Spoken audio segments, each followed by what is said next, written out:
We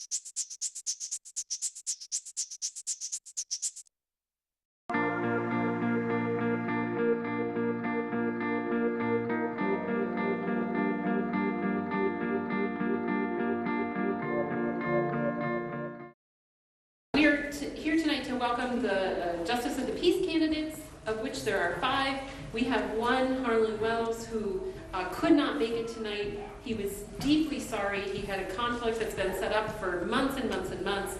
We decided to make an exception to the rule and allow his partner here tonight to do a short introduction for him when we go through the introductions of all the candidates.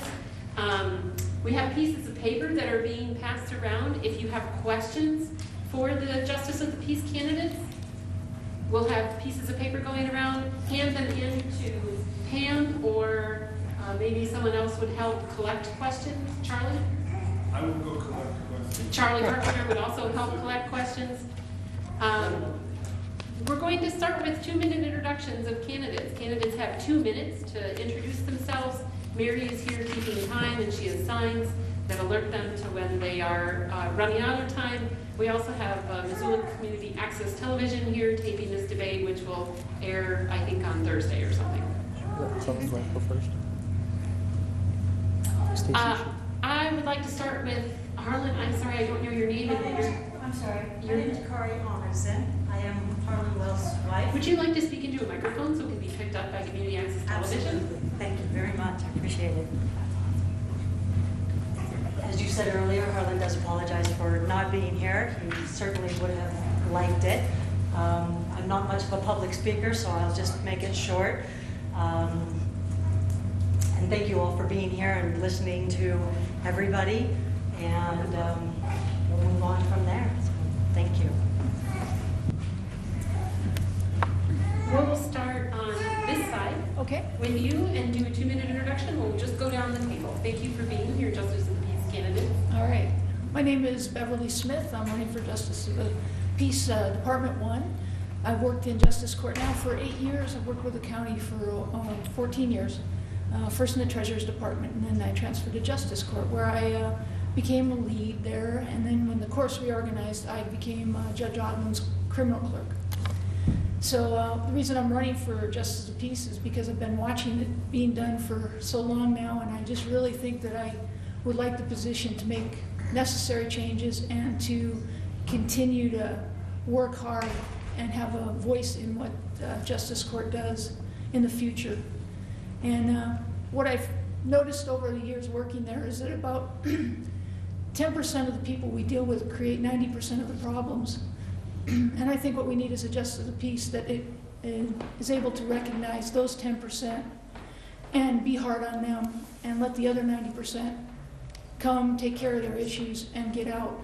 So I'd like to increase the efficiency of the court.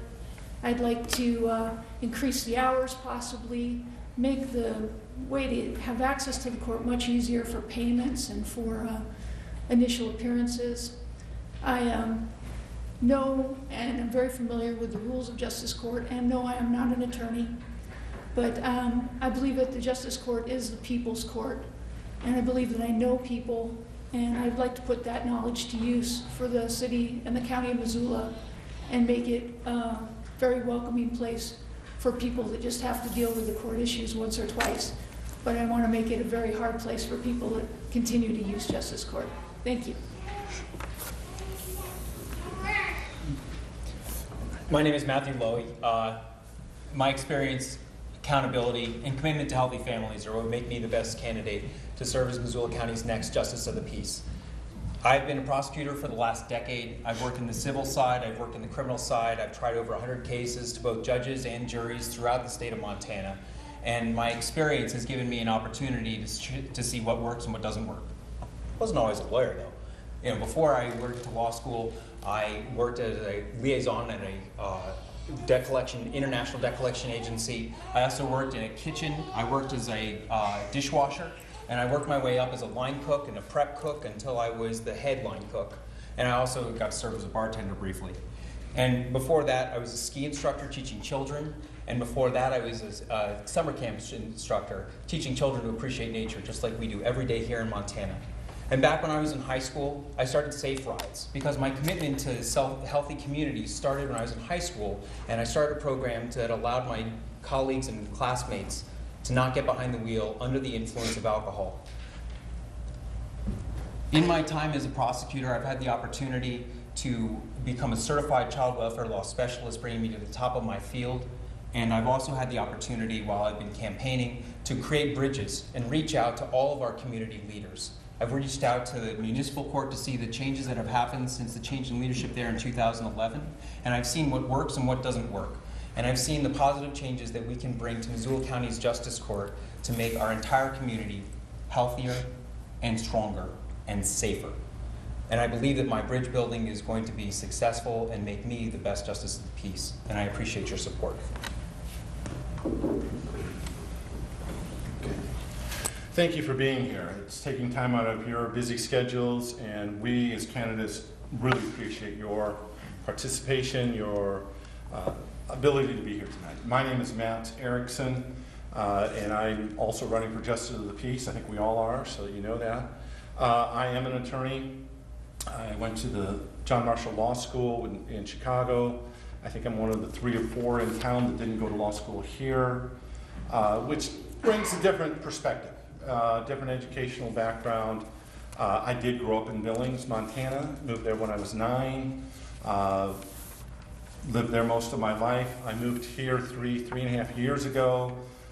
When I changed jobs, I had been working in Billings and commuting to Columbus, Stillwater County as Deputy County Attorney. Here I'm working for Collection Professionals, debt collection company.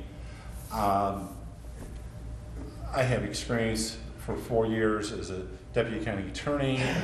Before that, I had my own private practice. Before that, I was the City Attorney for Laurel, Montana.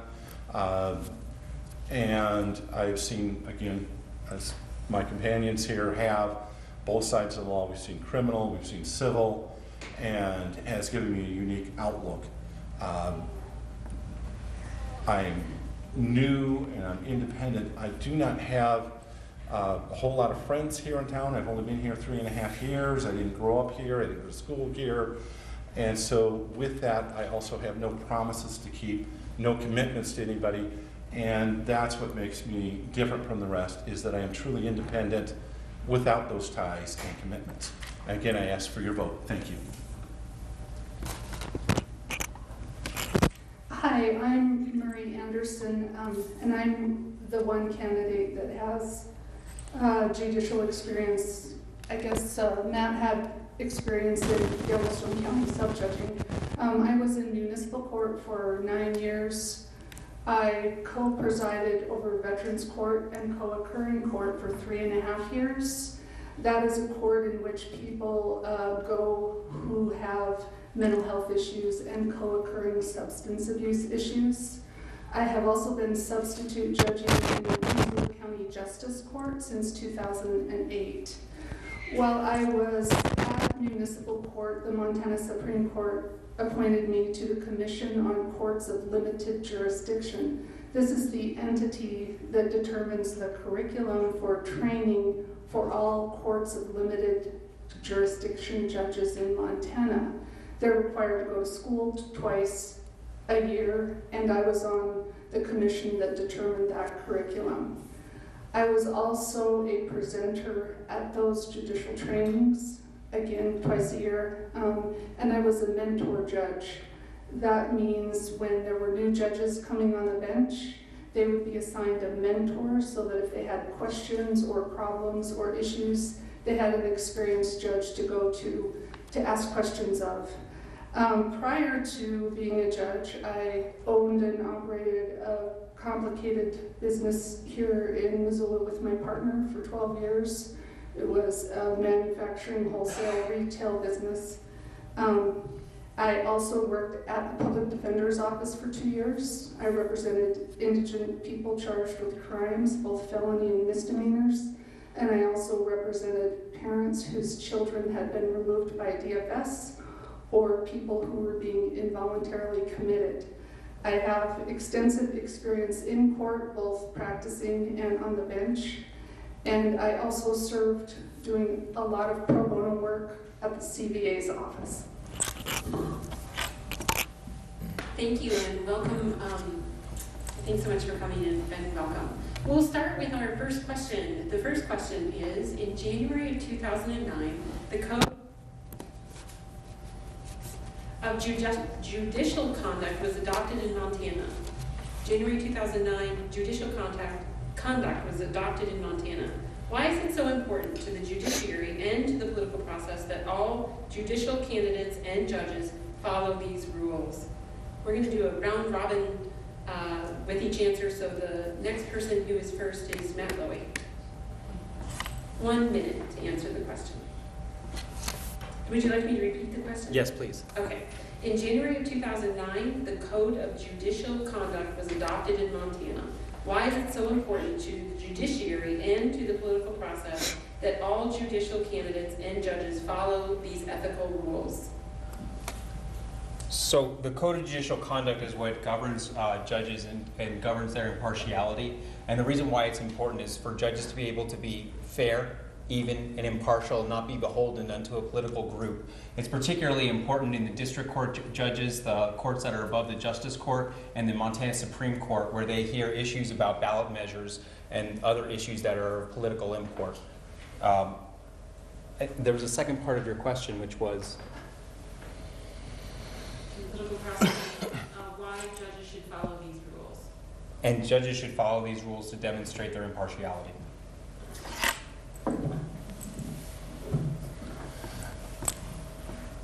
Again, Matt Erekson, and it is very important that judges, as well as other people in the state, have ethics, have moral compass to guide us.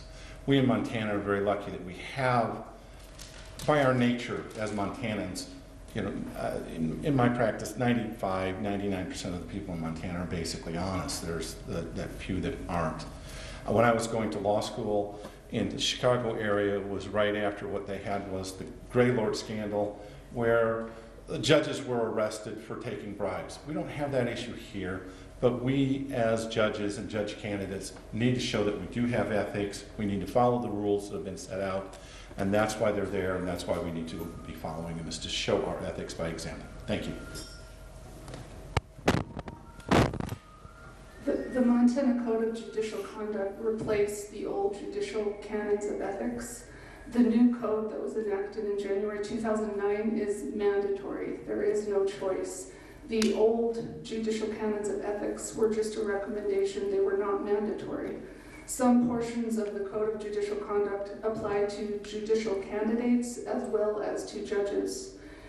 The Code of Judicial Ethics is crucial to maintaining an independent judiciary. You must have independence from political influence to have the integrity of our judicial system be maintained. There has to be a separation of powers, which means you do not want the legislative or administrative branches of government having any type of influence on the judicial branch of government. That's the only way that we can guarantee the independence and integrity and dignity that we have in our judicial system.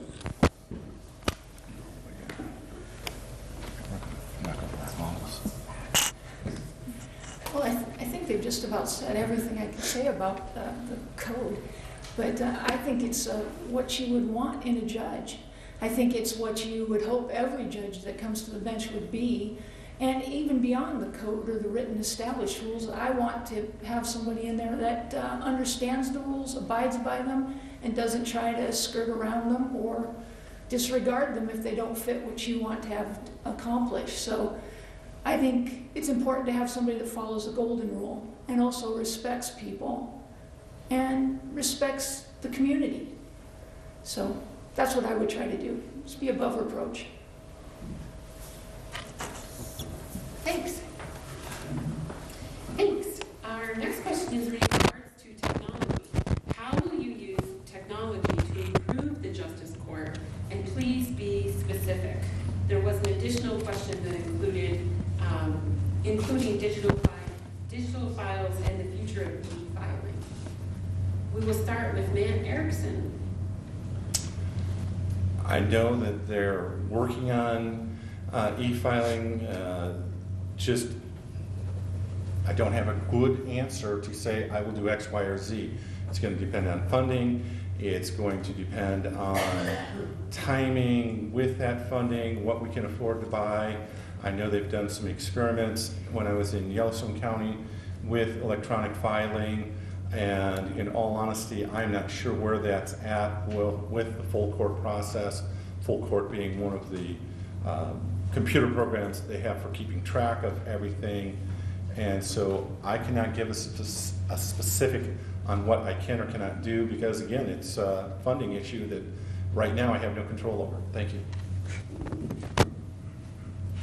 And I would have an answer somewhat similar to Matt's. I am not in justice court, and I don't know the status of upcoming projects, what is already in the works, if there's funding designated for the near future for new technology.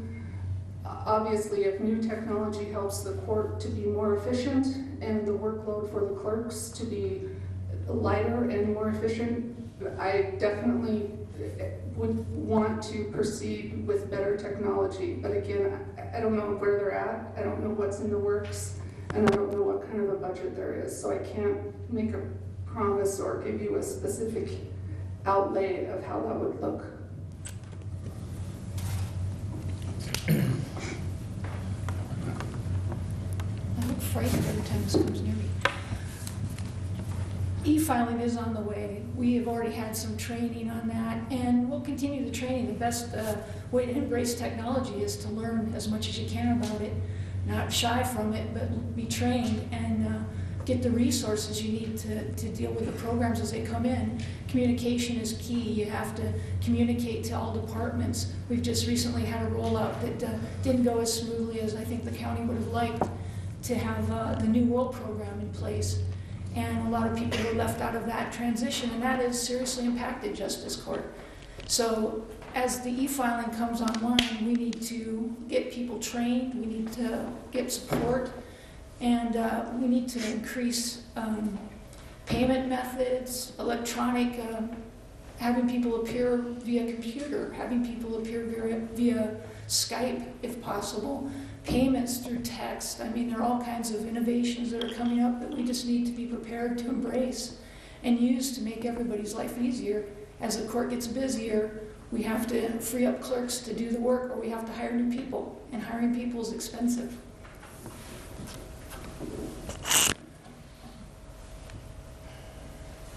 So I would use technology to improve justice court through safety, through efficiency, and through accuracy. I met with a gentleman here in town who has a PhD in computer programming, and he has a law degree. And we talked about what we can do with digital filing.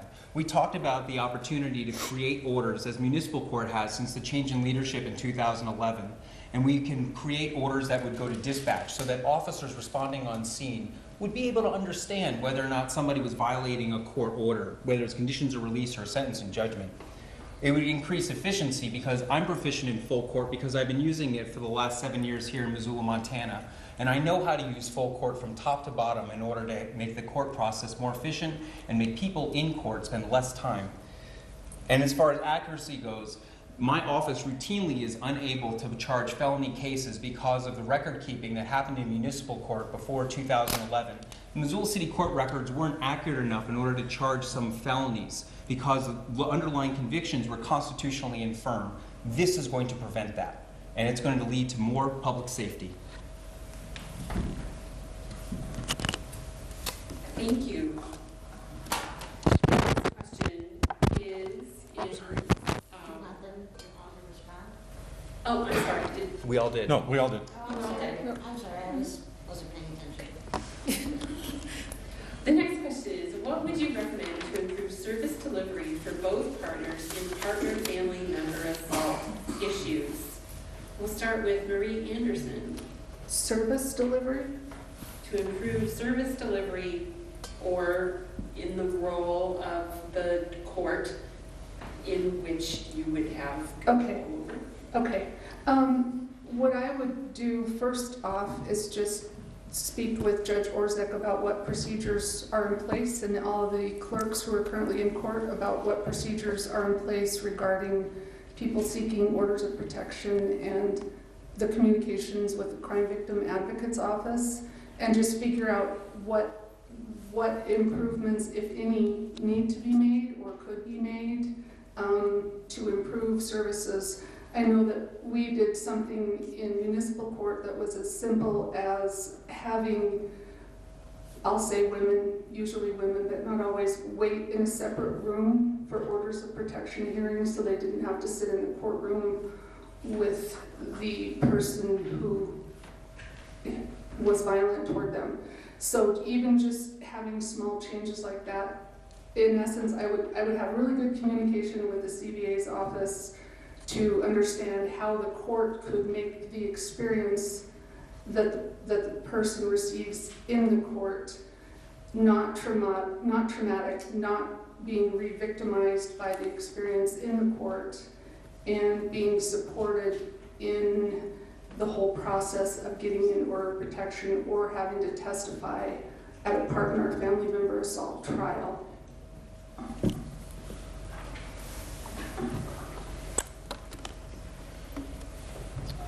I think PFMA cases or partner family member cases are probably one of the hardest things for a judge to work with, because there are so many emotions and so many people involved that have never been there before or done that before. So I think really it's one of those cases where you need a judge that has some kind of compassion and empathy for people, who is willing to speak with people and suss out what they are actually going through. And what I've noticed in my experience in justice court is that a lot of times people that are involved in violence have been in our court before on civil matters and have visited us on other matters, and before it reaches that violence stage. So I think that there could be some precursors to looking and offering some help when people are going through some civil problems, maybe making more information available to them. I like the way justice court handles it now, where the people that are seeking orders of protection speak with the judge directly before an order of protection, a temporary order is signed. And I would just make sure that the temporary orders of protection are kept easy to use and easy to get out to the law enforcement, so that there's no confusion among law enforcement when they get the orders of protection, and the red tape is cut down.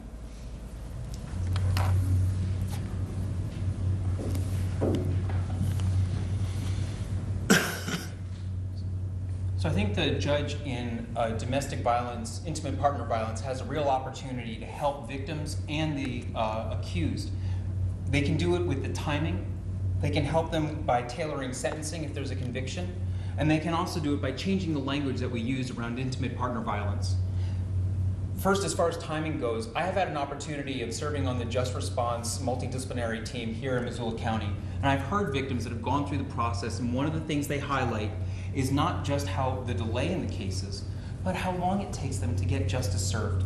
If we could fast track some of these domestic violence cases, and we could move these criminal cases to the top of the judicial calendar, so that the cases were heard faster, so that there was less uncertainty and justice sooner for the victims of the crime, it would provide better services to the people who are in court against their will, the victims. The second thing we can do is we can change the language. People aren't imposed anger management. That's not what the statute calls for. I've had an opportunity visiting with Rick McLeod. I've reached out to Brad Boylan and Tootie Welker, and I've had an opportunity to visit with these community leaders about how we can change the language that we use about intimate partner violence. When people are sentenced, they should be sentenced to counseling. And how do we look at that counseling? Well, my touchstone as an attorney is the law, and 45.5.206 is the statutory section that tells us about partner member assault. Partner member assault, when you're sentenced, you have to have an assessment done. Well, frequently what we do is we go through the process too quickly, and we get straight to sentencing without taking the time to make an assessment. The assessment is done after the sentence, and the judge is already out of it. What we need to do is slow down the process. We need to allow the assessment to be completed. When the judge gets a copy of the assessment, then the judge can bring the defendant back into court, and we can tailor sentencing to the needs of the family, and we can help keep our Missoula families stronger and protect our victims. Oh, you need this. Excuse me. Excuse me. I don't have authority to do it, but the thing that, as a prosecutor in Stillwater County, I found the biggest problem in domestic violence cases, in restraining orders, in any of this, was when the police respond, the sheriff's department responds to a partner member family assault and arrest what they believe is the perpetrator. I would say 90% of the time, before our sheriff's deputy could transport them to the nearest jail, which was Yellowstone County, the victim generally beat the police officer there. I would like to see a way, and I do not have details on how to get it accomplished, I would like to see a way that would not allow the victim to post the bond for the perpetrator. That puts them right back together. That, in Stillwater County, that put them right back together, driving back home, subjecting the person to the same violence that they had just been separated from by the police officers. Again, I don't have authority to do that because that's going to take more than what I have or what the Justice of the Peace Authority has. That, to me, would be the first thing I would like to see done. And also, I have found that, as opposed to anger management, most of the people need just general marriage counseling and or some type of mentoring so that they know how to act. They know how to treat people. They know how to treat their partner. It's not just anger that they have a problem with. It's other things. It's their marriage relationship. It's something that they need mentoring on. And so I would like to see them separated for a longer period of time and more and better counseling. Thank you.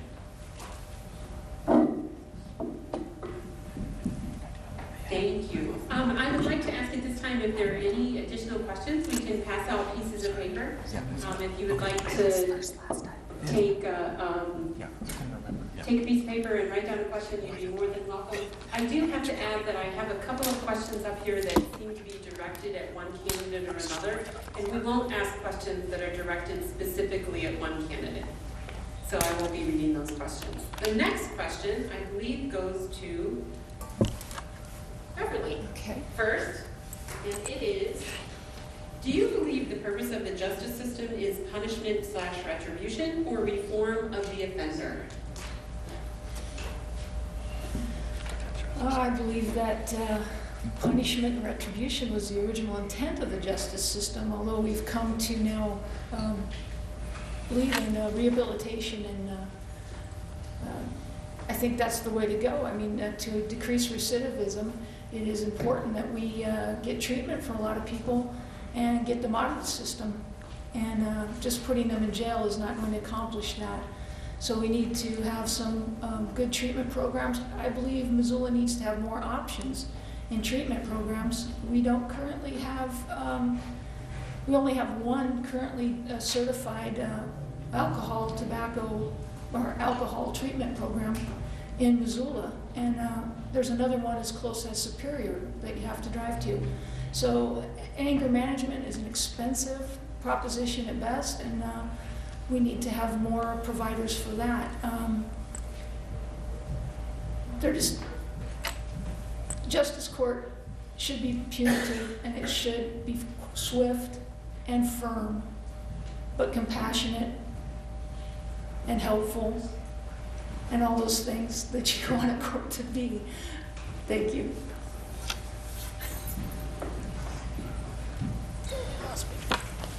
So when it comes to imposing sentence and judgment in criminal cases, my touchstone is the law, and Title 46, Chapter 18, 101 tells us sentence and judgment guidelines. Punishment commensurate with the nature and degree of harm caused. Protection of the community. Restitution for the victims, and an opportunity for rehabilitation for the offenders. My experience representing Child and Family Services these last 6.5 years has really plugged me into the services that Missoula County offers, and we offer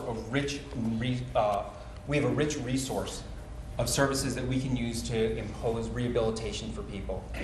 We also have the opportunity then to impose punishment because we have a jail. I believe that based on my experience as a criminal prosecutor and as a civil attorney plugged into the rehabilitative end of the criminal justice system, that I can hit the sweet spot almost every time in cases where punishment is imposed in a criminal conviction.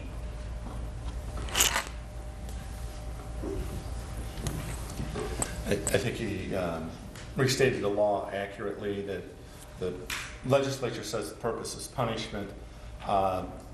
My experience has been that it needs to be to protect the community first and then punishment. And I would see to it and take the steps to protect the community from some of the people who are, as has been said earlier this evening, that 10% that are the frequent flyers. That we truly do need to be protected from some of these people and not be a revolving door. Punishment is part of that protection. Restitution, rehabilitation are other parts of that program.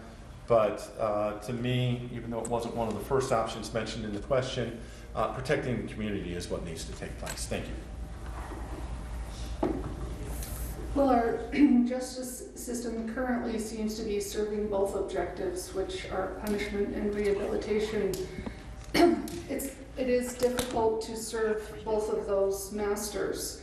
I think ideally the best that a judge can do is to try to separate out those who will respond to rehabilitation and treatment versus those who most likely won't, and then it's geared differently toward rehabilitation versus just punishment and community protection. I think everyone should be given an opportunity for treatment, counseling, rehabilitation. I think that's in the public's best interest, so it cuts down on recidivism, but I also feel a great obligation to protect the public from those who are truly dangerous. And so just having a sense for how to separate those out is valuable to have in a judge, because the system is serving both objectives and they don't necessarily match. And so you have to tailor things for each defendant to serve both of those objectives based on what's best in that particular case or that particular situation.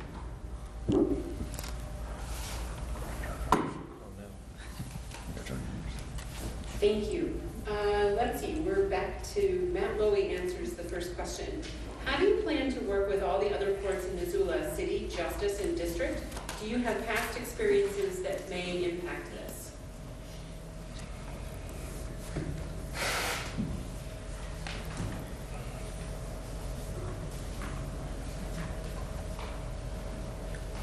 So my plan is to try to utilize the people who have come before me, who have been judges before me, and to see what they have done that has worked and what has not worked. And so over the last 15 months now that I've been talking about and running to be Missoula County's next Justice of the Peace, I've had an opportunity to visit with Missoula's District Court judges. I've had an opportunity to visit with the Missoula City Court judges. I've had an opportunity to visit with both Judge Odlin and Judge Orzik in Missoula's Justice Court.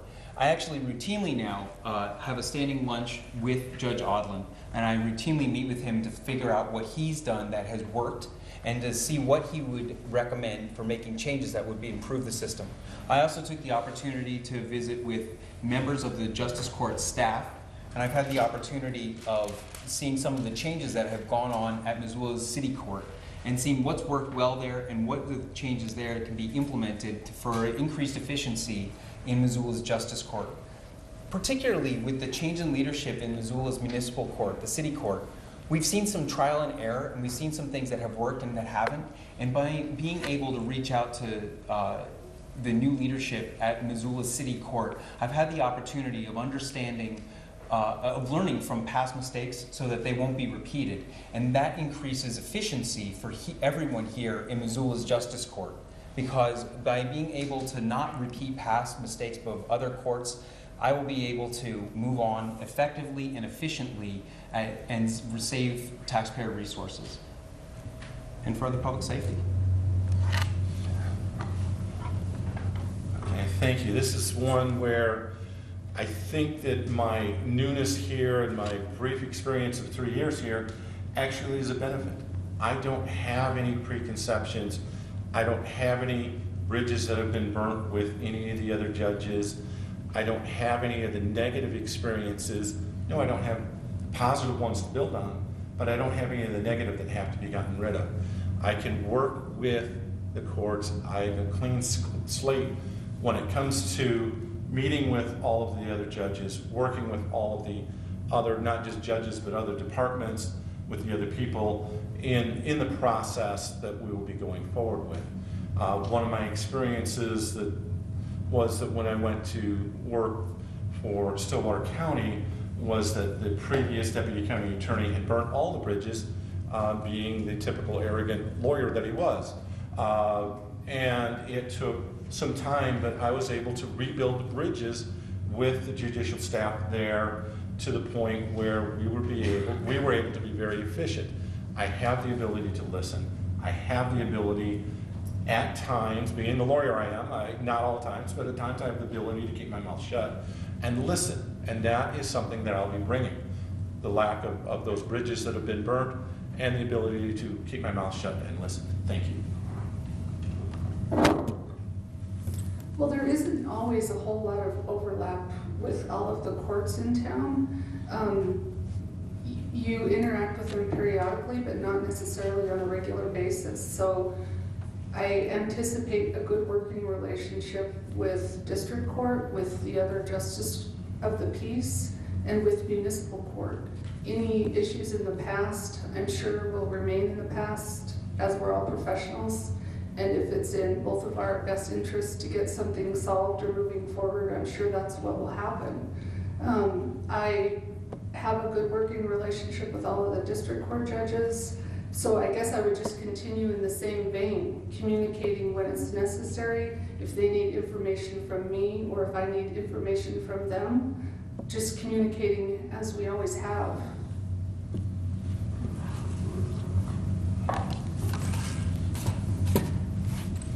What I can tell you about Justice Court now is that they have an incredible staff, present company excluded, I guess. But I'm very proud of the work we do in Justice Court. And everything we do every day is to make the place work better and to run efficiently and to work better for the people we serve. And that's not going to change whoever's elected. People have been there, they don't change the job there. We've worked there for a long time and we do a good job. And the key here is to get the right people in the right positions, to get them the right training, to get them the tools they need to be successful, and then communication with other departments. We need to be facilitating that communication between the county attorney's office, between city court, and between defendants and attorneys. And I know all those people, I've worked with all those people. I know which ways work, and I'll tell you what, if you're competent and you do your job well, people respect you and they treat you well. And that's what Justice Court has been striving to do for these many years and will continue to do, regardless of who's at the helm.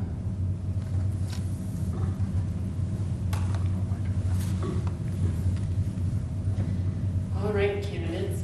I believe, given our time, it's 7:53. We'll do this question, and then we'll have a 1-minute closing statement, and then I believe we'll be done. So this final question is in regards to what would you do within the power of your court, and what sentencing works for repeat DUI offenders? And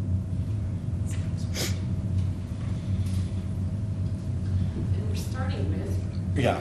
Mr. Erekson. Yeah, I had that. I was taking a deep breath. I knew I was starting. I thought we did that.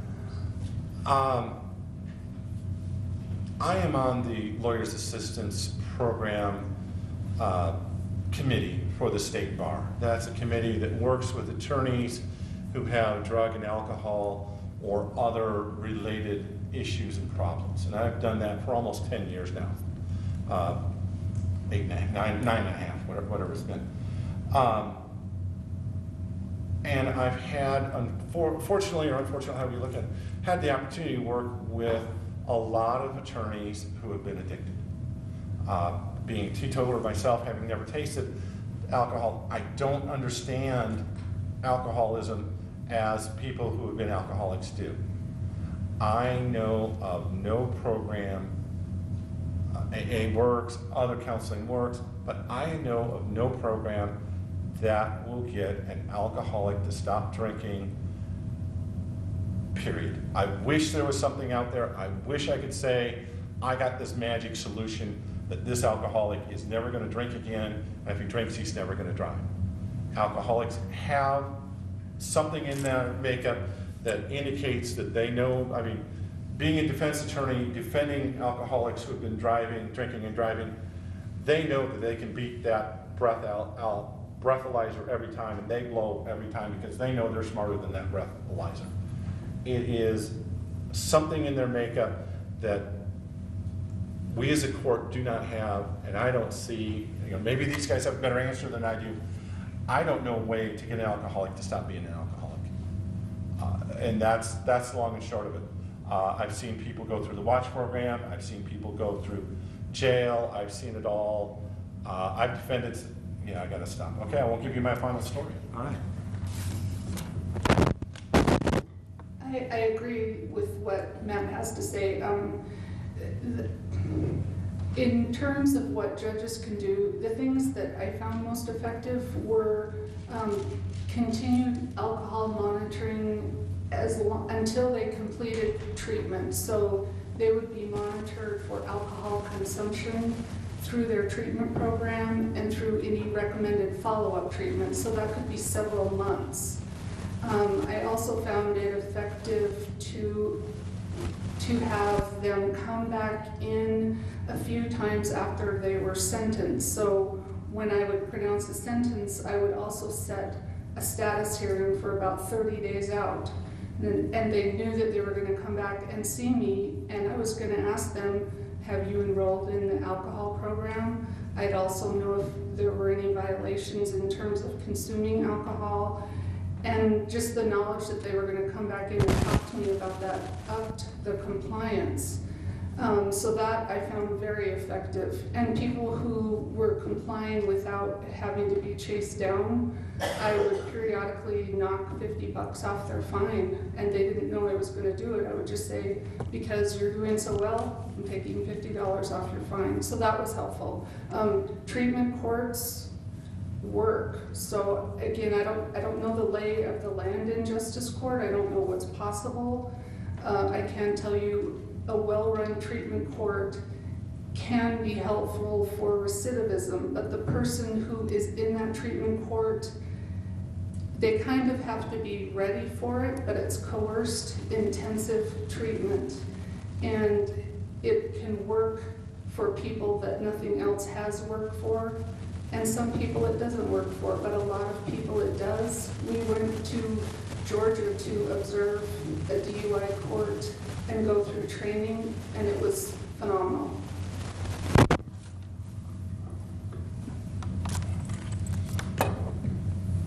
To agree with Matt, I don't think that alcohol problems in Montana are going to stop. Drinking and driving is going to stop until the culture changes around alcohol in Montana.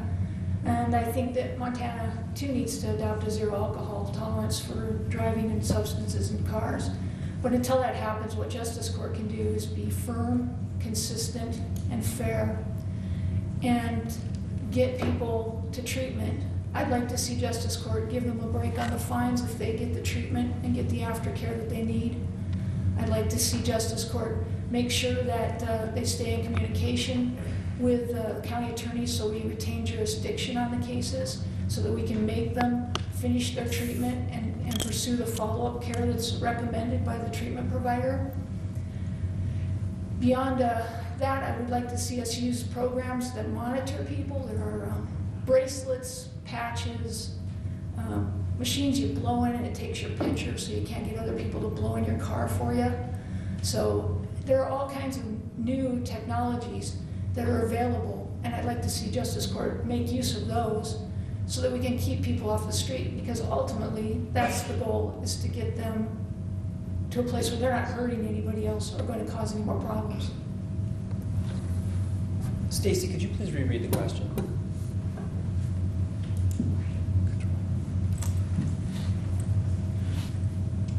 What would you do within the power of your court to determine what sentencing works for repeat DUI offenders? And I don't think I read that exactly the same way, so I'll try to rephrase it. What sentencing works for repeat DUI offenders, and what would you use within the power of your court to implement those sentences that you see fit? Thank you. There is no magic silver bullet that's going to work for all repeat DUI offenders. The things that we can do include what we're doing for people on pretrial supervision. We have the SAP program here. I've had an opportunity visiting with Sue Wilkins and Ray Reiser at Missoula Correctional Services about how that works here in Missoula County. We have intoxilizers so that we can keep people from getting behind the wheel after they've been drinking. We have the opportunity of education. The Justice of the Peace has an opportunity to go into schools and be preventive in nature and teach our students when they're getting their driver's licenses why they're not going to get behind the wheel after they've been drinking. We also have the opportunity of misdemeanor probation when people are sentenced on a repeat DUI so that we can help them get through their treatment so that they're not going to come back again. Because that's what keeps our community safe and that's what keeps our families strongest, is if we can keep people from coming back before the court. You know, for me, as a practical matter, my touchstone, as I say, is always the law. And 618401 tells us what a DUI is, that your ability to safely operate a motor vehicle is diminished by the consumption of alcohol. And your sentencing is in 700s. Your repeat DUI offenders, our Montana legislature changed that look back from 5 years to 10. So now we've cast a wider net over repeat DUI offenders and how we're going to be able to administer treatment to more people. We need to be sure that we're tailoring the treatment to the individual needs, how many repeat DUIs they have, what are their other alcohol offenses, do they have MIPs?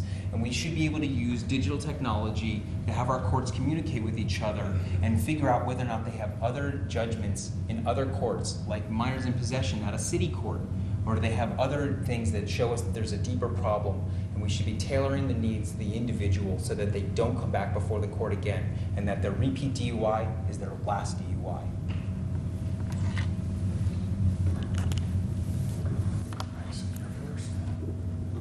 Thanks.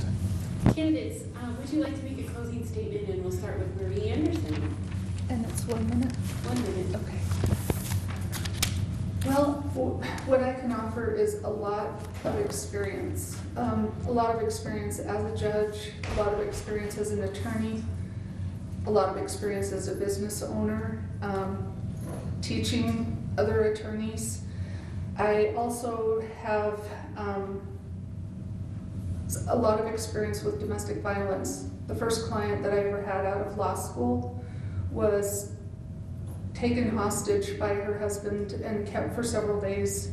He ended up killing himself. She got away and we proceeded, but that was my first exposure to domestic violence, and I have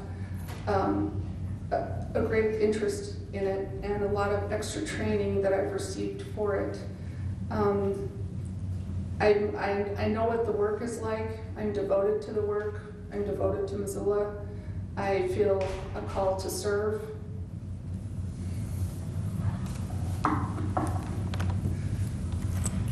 I guess after the last little get-together we had with the candidates, one of my friends said that, and watched the talk anyway, said that they didn't see a great deal of passion from the candidates and me as well. And what I wanted to say is that I'm very passionate about this job. I've watched it being done now for 8+ years, and I really want to do this job.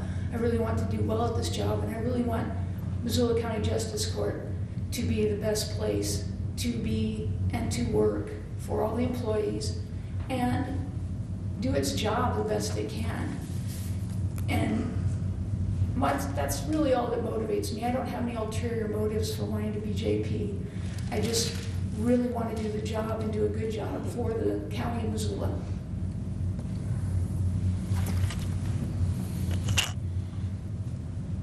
I've been enforcing Montana's laws for the last 10 years. My boss has been you, the citizens of Montana. I know somebody else signs my paycheck, but the citizens of Montana are the people I represent every day when I go to court. I've done further things to advance my education. I've taken Master's in Public Administration courses to make me an efficient and effective leader of this county agency. I offer a fresh perspective, and I offer new ideas to lead us into the cutting edge of the 21st century. And for those reasons, ladies and gentlemen, I ask for your support, not as casting a vote, but you're making an investment in the future of Missoula County when you support Matt Lowy as Missoula County's next Justice of the Peace.